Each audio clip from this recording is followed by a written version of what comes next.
High আমার প্রিয় বন্ধুরা, তোমরা সবাই কেমন আছো? আমি ভালো আছি। দেখো, আজকেও সকাল সকালে চলে এসেছি তোমাদের কত রকম রান্না নিয়ে।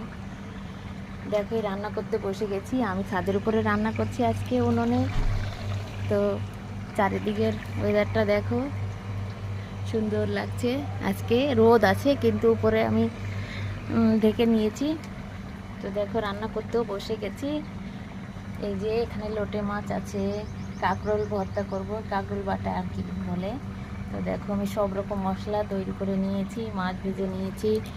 এই যে মাছটা রান্না করছি একটা তরকারি দিয়ে। দেখো, এখানে দিয়ে দিচ্ছি মাছটা। অনেকটা মাছ আছে, তাই পুরোটা দিলাম না। তো দেখো কেমন লাগছে অবশ্যই বলো।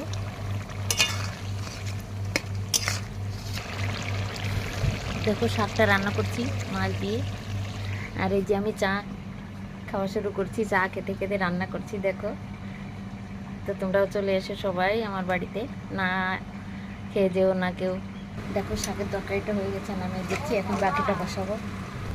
দেখো, লোটে মাছটা একটু মশলা দিয়ে নিচ্ছি হালকা করে। এই যে দিয়ে দিলাম নুন,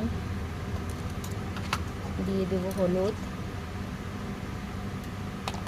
আর দিয়ে দেবো আমি সামান্য পরিমাণে তেল, সর্ষের তেল।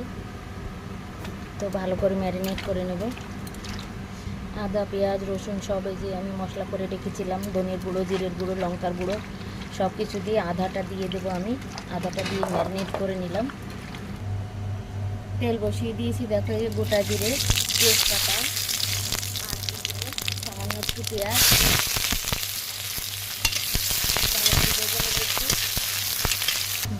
বেটে রাখা মশলা। দেখো, মশলাটা হাফ ভাজা হয়েছে, এখন টমেটোটা দিয়ে দিচ্ছি। আর একটু দেখানো হয়ে গেছে, আমি মাছটা পুরো দিয়ে দিচ্ছি। এখানে 2 কিলো মাছ আছে। এভাবে রান্না করলে কিন্তু খুব টেস্টি হয়, একদম চেটে পুটে খাবে যারা খাবে। আমরা তো খাবো, আমরা তো জানি যে এরকম রান্না করলে খুব টেস্টি হয়। দেখুন কত সুন্দর ফুটছে, আর কালারটাও সেই রকম হয়েছে, স্বাদটাও তেমনিই হবে। বাটিটা ধুয়ে মশলার জলটা দিয়ে দিলাম হালকা করে। এবার একটু নেড়ে চেড়ে ঢাকনা লাগিয়ে দেবো। 10 মিনিট হবে। দেখো, ঢাকনা লাগিয়ে দিলাম। 10 মিনিট হয়ে গেছে। দেখো কত সুন্দর কালারটা হয়েছে, মাছটাও একদম হয়ে গেছে। এখন নামিয়ে দেবো। নামানোর আগে দিয়ে দেবো সামান্য একটু সরষের তেল। ব্যাস হয়ে গেল। এই দেখো, নামিয়ে দিচ্ছি, হয়ে গেছে।